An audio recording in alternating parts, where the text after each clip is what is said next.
It's Wednesday, you know what that means. It is time for this week's live weekly events from Test Drive Unlimited Solar Crown. This week we do have the Mercedes 300 SL birthday, of course, valid for a week up until the 12th of February. Of course, the Mercedes 300 SL, as we all know, is celebrating its 71st birthday, paying homage to the Gullwing 300 SL for a fantastic cosmetic. It's a helmet. Let's have a look what we've got this week though. First of all, we do have Finding the Remote. A 4.6 mile circuit race here, clear, 100% asphalt.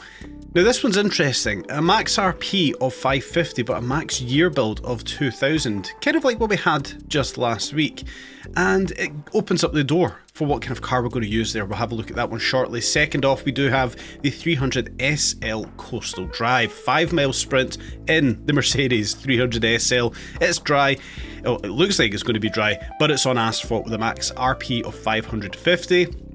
And then lastly, we do have the Clash of the Titans. Mercedes 300 SL up against the Alpine A110. That one there is going to be quite interesting on a 4.9 mile circuit, dry, 100% asphalt with a max RP of 450. Now we know from obviously previous videos, the Alpine A110 is actually a very powerful and a very OP car. In certain categories, is that going to be the same on an asphalt road? But of course, we do have the Mercedes 300 SL, and it does instantly pose a little bit of an issue. Some of the people who maybe played the game early on or have just started out the game haven't unlocked this car yet. They've not done the discoverables. Granted, it's not a hard one to discover. Go on Google, go on YouTube. There's plenty of videos and there's plenty of information out there where to find all the unlocks if you haven't already unlocked this thing. It's not a hard one to get. But it does create a little bit of a barrier there, especially for one race in particular where you can only use this vehicle. On another race, yes, you can use the A110. So that there might be a slight issue, but looking ahead, looking better at this one, well, is this a race that, a race collection that we want to do? For me, arguably, yes it is, and I think for many people it will be. Like what these weekly live events are all about. It's getting into cars that we don't usually use, maybe doing some circuits that we don't usually use. I, for one, am all for it. You guys know how much I love the life and soul of this game, and I believe that to be these live weekly events. We'll head on over to the first race for today, Finding the Remote, that 4.6 mile race, 550 RP, max year build of 2000.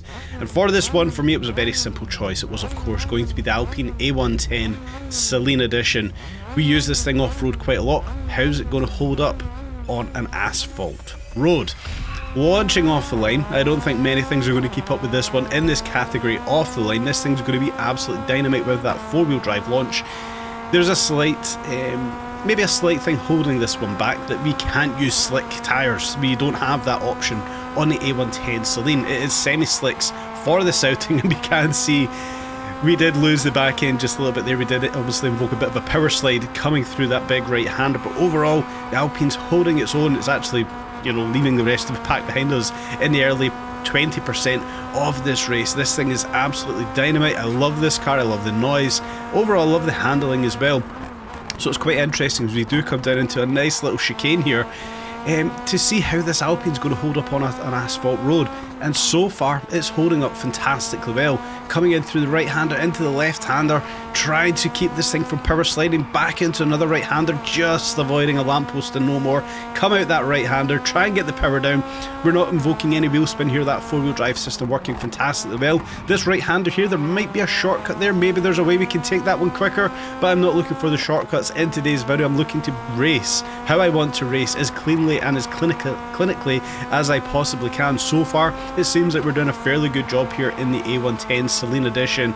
Big sweeping right-hander there, the back end trying to step out, but we managed to grab that one just in time. As we come into this next one, we let off just a little bit, not overly confident on these semi-slick tyres, if I'm going to be perfectly honest, to put all of that power down through the big sweeping right-hander that we did have. But as we come into some braking zones, we can see that yes, the brakes are fantastic on this Alpine. As we come down the left-hander, come down through the staking section, trying my hardest not to let the back end of the Alpine step out, and it doesn't actually give us too much fear coming into these sections, as we don't make the best of exits out of that big left-hander just there downhill. maybe unsettling as we did come downhill on the brakes. The thing did lock up and it kind of compromised our entrance onto the big freeway section that we have got here. I think this is a freeway, maybe a dual carriageway, we'll call it a dual carriageway. But at this point, we want to see what the Alpine's got. We know this thing is top end limited due to the way I've built this. For full clarity, I am still using the off-road build on this thing. I've not built this for this race. The only thing I have done is put the semi-slick tyres on. As we can see coming into this braking zone, the rocking of the car front and back, it's still got incredibly soft suspension built for off-road use. But as we do come down through this very tight, tricky, intricate little section just here, we can see that yeah, the off-road build's maybe not the best thing for the Alpine A110. Maybe we need to spend some time and build an an asphalt tune for this thing. But overall, we've had no challenge from the rest of the pack. We have actually got real players in this race as well, the likes of Zag and Orlando, I believe in a Miura and a Ferrari. But overall, we managed to get round that one very easily indeed, and we managed to top out a very early leaderboard here. For clarity, I am playing this maybe 2 hours after the leaderboard did come out, 10 AM my time. So yeah, 2 minute 57, beating Andy's time of a 3 minute flat. Probably could go faster there. Maybe there is another car likes of the AC, maybe even that Shelby Daytona. Very surprised that's down there, Dennis, at a 3 minute 11. I would have thought that Daytona would have been a lot higher up on the leaderboard. I would expect to see some times put on the board there with the Daytona. I would expect that kind of car, maybe even the AC, to be right up at the top of that leaderboard as this one does kind of progress. I don't own one of those cars. Maybe that's something I need to do as an Alfa Mito just spawns out of nowhere.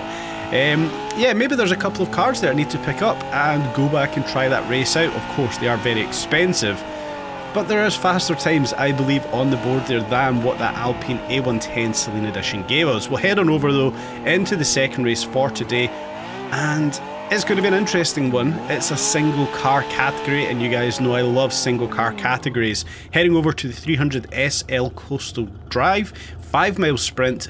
Cloudy dawn. It's making me think this one might be a damp race. It is on asphalt, it is 550 RP, and it is of course in the 300 SL. Now I particularly love these styles of races, single car categories. It brings it down to a skill set rather than how fast you can make or what kind of RP, OP car that you can buy. Made a mess of that one. Off the line, yeah, we kind of spin up a little bit there. Max kind of beats us off the line.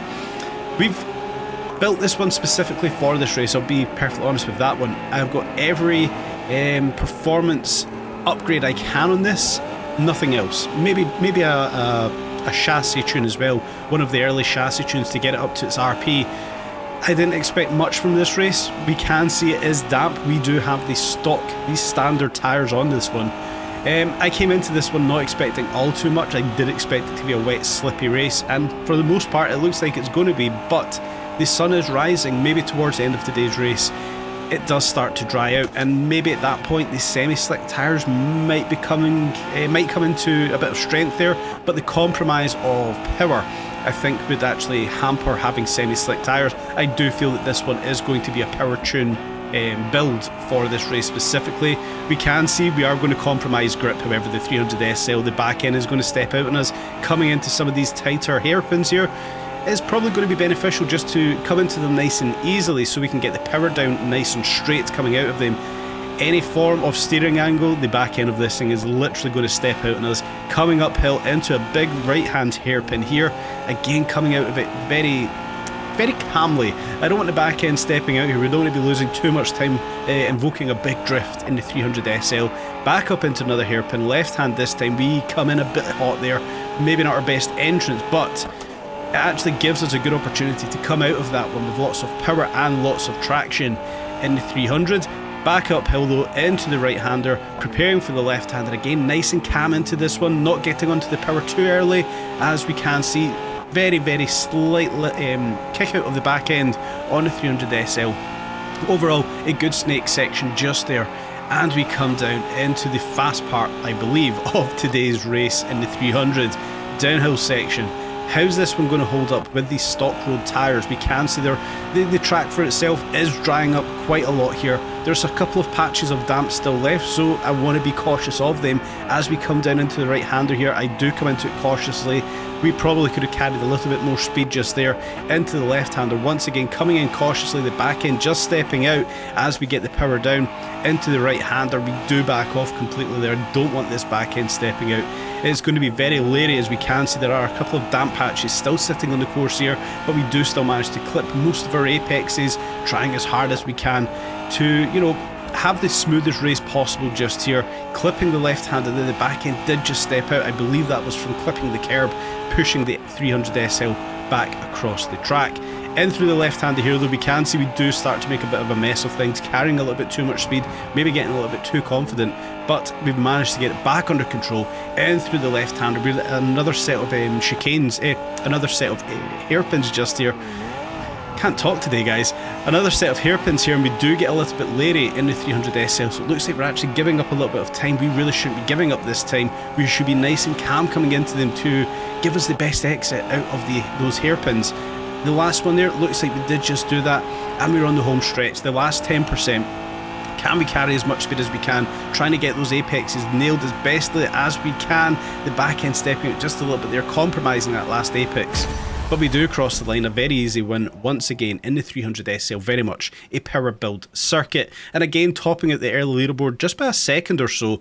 So yeah, there's definitely going to be more time on the board there. We can see some of the mistakes made there with the back end kicking out.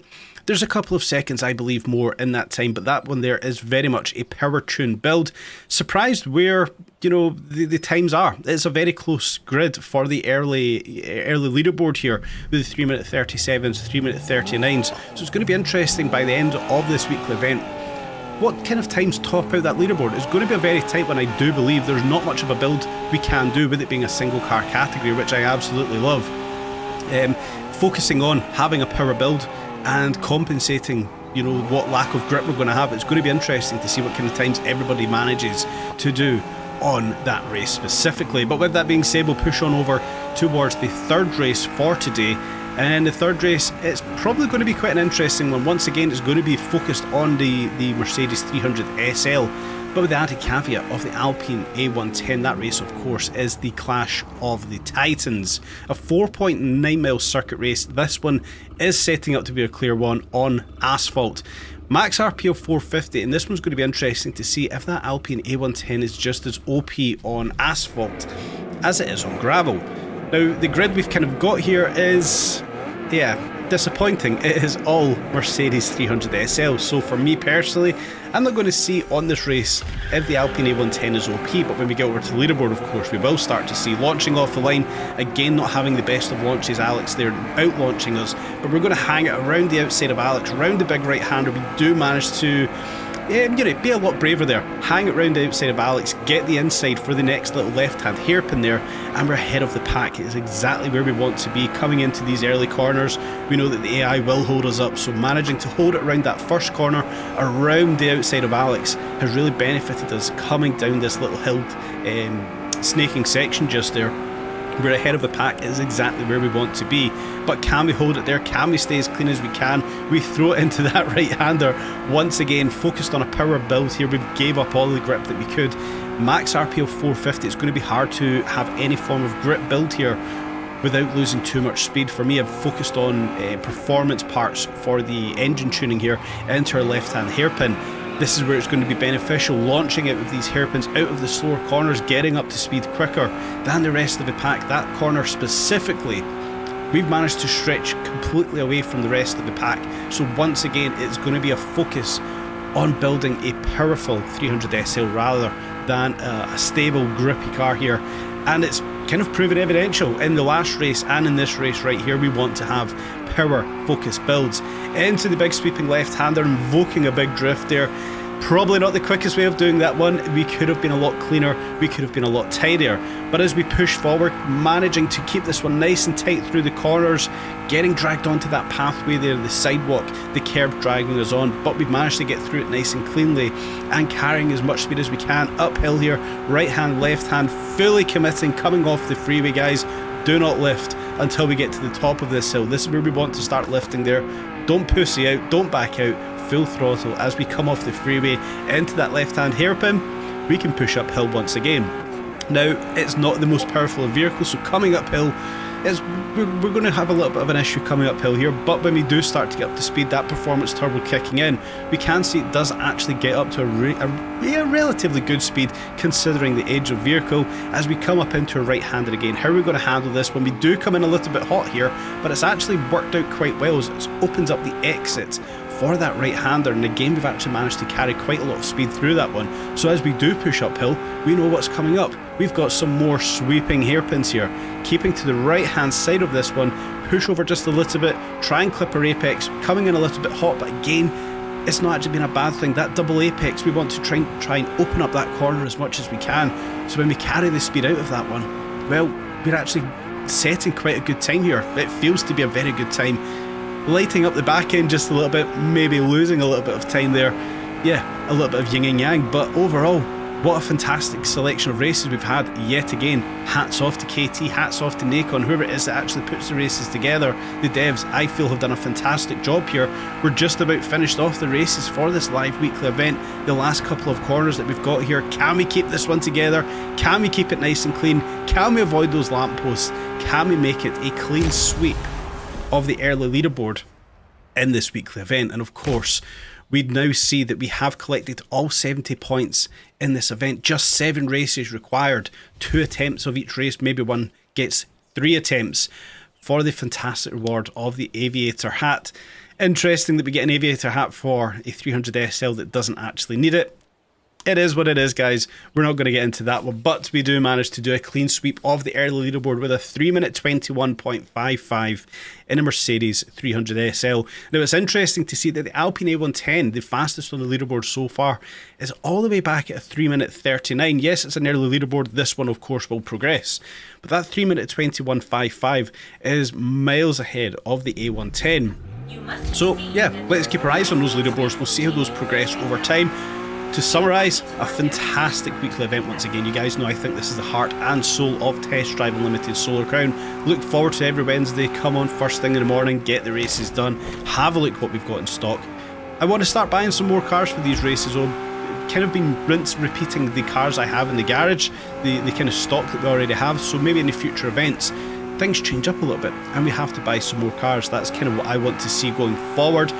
This race in particular, this race week that we've had in particular, it's put a few things in my mind. I'm going to make a video on it, things I kind of want to see added to the game that's all around these live weekly events. That will come out within time, guys. I hope you've enjoyed today's video and I hope you've enjoyed this week's live weekly events. Stay tuned for more updates on Test Drive Unlimited Solar Crown.